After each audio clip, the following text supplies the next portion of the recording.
Comment tenir mon livre des recettes en micro-entreprise? On parle des différentes options dans cette vidéo et je te parle de notre plateforme à la fin de la vidéo.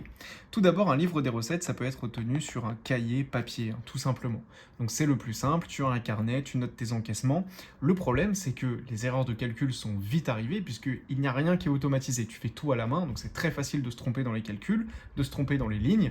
Personne n'est là pour te permettre de vérifier ce que tu fais. Et en plus, si tu perds ton cahier, s'il est brûlé, s'il est perdu quelque part, tu perds ton livre des recettes qui est pourtant un document obligatoire en cas de contrôle.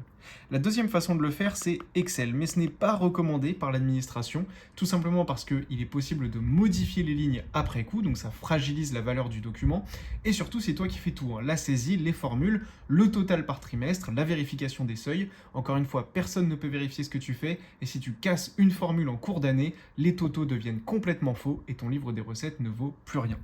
Il est possible également d'utiliser un logiciel de gestion comme geremamicro.fr avec le lien qui est dans ma bio. On a automatisé la tenue de ton livre des recettes pour te permettre au fil de l'eau de noter tes encaissements sans stress.